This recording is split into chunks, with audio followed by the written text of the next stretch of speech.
and welcome to your English news broadcast live on ERi-TV. It's exactly 10:30 p.m. on Eritrea's local time from our headquarters at Asmara with your domestic and international news in brief. I am Zahra Badouri, but first with your latest heads up. Interview of ERi-TV and Radio Dimtsa Hafash with President Isaias Afwerki.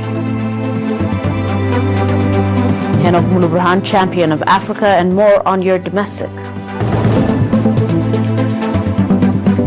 On your international, China says U.S. balloons reached airspace at least 10 times. And updates on Cyclone Gabrielle in New Zealand, thousands left without power in New Zealand. Welcome to your domestic in brief. The first part of the interview President Isaias Afwerki conducted with the local media outlets yesterday, 12 February, in the port city of Massawa was focused on the three reckless offensives that the TPLF had intermediately launched during critical harvest time for 2 years, the political and military underpinnings of the cessation of hostilities agreement that the TPLF was ultimately compelled to sign, as well as the prospect of the peace process in the period ahead. President Isaias underlined that the crucial question that we need to ponder is why this destructive war was necessary, why it was waged in the first place. President Isaias noted that the TPLF had incalculated huge damage during its 27 years of repressive rule in Ethiopia. It was removed from power, and subsequent in 2018 peace agreement between Eritrea and Ethiopia had ushered in a period of hope and optimism in the region and beyond. These developments fostered anxiety in its handlers in Washington, who nudged it into indulging reckless military offensives.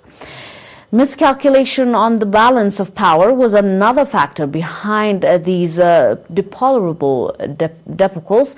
The TPLF was made to sign the cessation of hostilities agreement in Pretoria, worked out mainly by Washington with the overarching intent of precluding its total military defeat.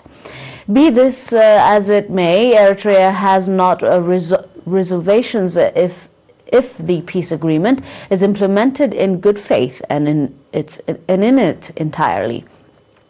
This must be ascertained through meticulous monitoring. The war has incalculated a huge loss of life, as hundreds of thousands of Tigrayans were concepted through various subjectives. In this regard, the issue of accountability of the force who instigated and pursued the war of its utmost importance. President Isaias also allocated with historical facts the implications of the new U.S. national security strategy for global and regional peace. In this regard, President Isaias underlined that the deep-rooted political culture anchored and on agreed and demolition by the tiny few was the primary cause of the turmoil and conflicts that have bedeviled the world in the past decades. These tiny few do not aspire for peace and stability based on common values and interest. They relentlessly pursued a zero-sum game policy. However, the new national security strategy does not contain novel concepts and semantics, and packaging aside, its main thrust is to revive and bluster the defunct unipolar world order. President Isaias referred to the memorandum that Eritrea had sent to the Trump administration in an effort to highlight the historical wrong melted to Eritrea by the U.S. for 80 long years since the denial of the right of declaration in the 1940s. Properly because the quote did not serve U.S. strategic interests, unquote. This did not entail a substantive change of policy on the prospects of a new and balanced international order. President Isaias noted that the countries of Africa, Asia, and Latin America have borne the brunt of war and destruction that emanate from the policies and prominence of agreement and diminution. This has engaged and grown awareness both in the countries of the global south as well as in other powers' adversary effects by the policies of containment. This has not crystallized to assume meaningful institutional form, but still remains a reactive and natural response or trend that can grow with time. The second part of the four interview will be done next week.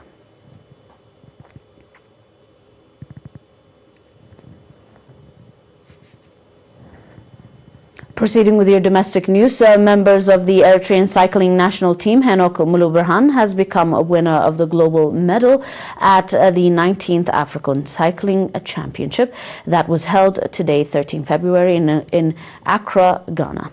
The performance of the Eritrean national team in the championship has been and was highly acclaimed by the spectators and analysts.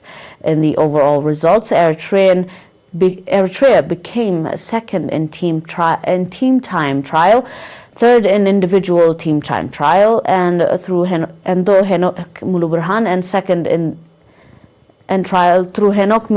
second in under 23 through Akhlilu Arafine.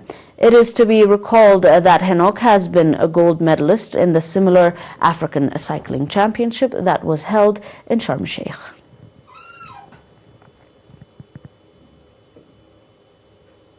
On your final domestic, Engineer Abraham Daniel, head of the agricultural infrastructure in the central region, said the strong effort is being exerted to develop irrigation farming through ensuring water supply. Engineer Abraham went on to say that in the central region, there are 133 new and old dams and micro dams and 91 water divergence schemes contributing in the irrigation farming development beyond supplying of potable water to the public, and the irrigation farming in the region has reached from 232 hectares of land in the year 1992 to 2,000 hectares on 2022.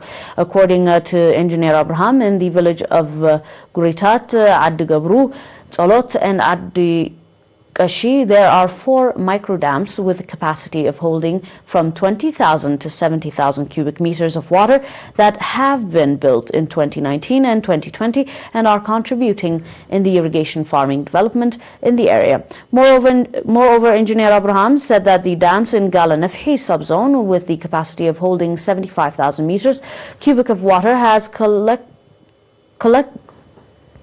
collected enough water to enable farmers carry out irrigation farming, and 80% of the construction of the new dam in the subzone has been finalized. Engineer Abraham further noted that the dams and micro dams as well as the water divergence schemes in the region are significantly contributing in the development of vegetables and fruit farming and in stabilizing the local market.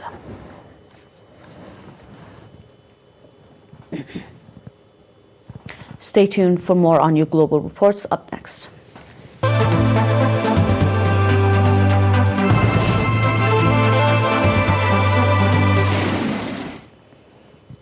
It comes after the U.S. on 4th February shot down a suspected spy balloon over its airspace, which China said was one of its weather balloons gone astray.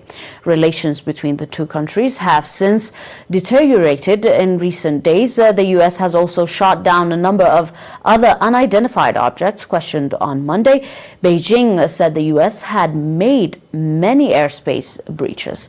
Foreign Ministry spokesman Wang Bing at a regular press briefing said that it's not uncommon, as well as for the U.S. To allegedly enter the airspace of other countries. He added that last year alone, U.S. balloons have allegedly flown over China more than 10 times without any approval from Chinese authorities. He said Beijing had responded to the incursions in a responsible and professional manner. Chinese state affiliate media reported over the weekend that an unidentified flying object had been spotted off the country's eastern coast, which the military appeared to shut it down. The White House denied Beijing's accusation that it sent balloons over China to conduct surveillance, with National Security Council spokesperson Adrian Watson calling the claim false on Twitter. It is said in various media reports that the first balloon incident led U.S. Secretary of State Antony Blinken to cancel a planned trip to Beijing. The top diplomat called China's alleged high-altitude spy unacceptable and unreasonable. On your final report, authorities have issued warning of heavy rain and winds, and hundreds of flights have been cancelled. Some areas have declared a state of emergency as Gabrielle nears the northern islands. It came weeks after Auckland and surrounding areas were hit by this record rainfall that sparked floods and killed 4 people. Emergency Management Minister Karen McCarthy told a media briefing on Monday that the government is considering declaring a national state of emergency for only the 3rd time in the country's history. A state of emergency has been already declared in 5 northern regions, including Auckland.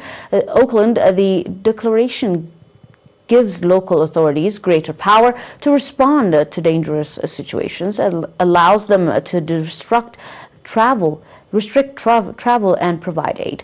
The Meteorological Agency Met Service said a city northern of Auckland had received 100.5 millimeters of rain in the past 12 hours. Mr. McContley added that Monday would be, in quotation, critical day due to the highly dangerous combination of high winds and heavy rain.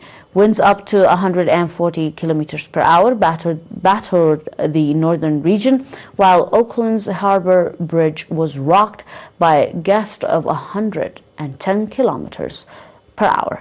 He warned that it could take days to restore the power grid of the bad weather made it unsafe to work on the network, however.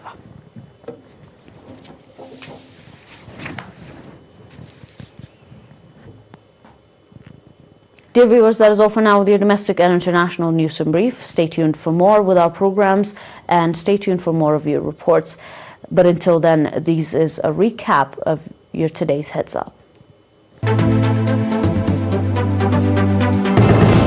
Interview of ERi-TV and Riddim Zahafash with President Isaias Afwerki. Henok Mluberhan, champion of Africa and efforts to develop irrigation farming. China says U.S. balloon reached airspace at least 10 times. And Cyclone Gabrielle's updates, thousands left without power in New Zealand.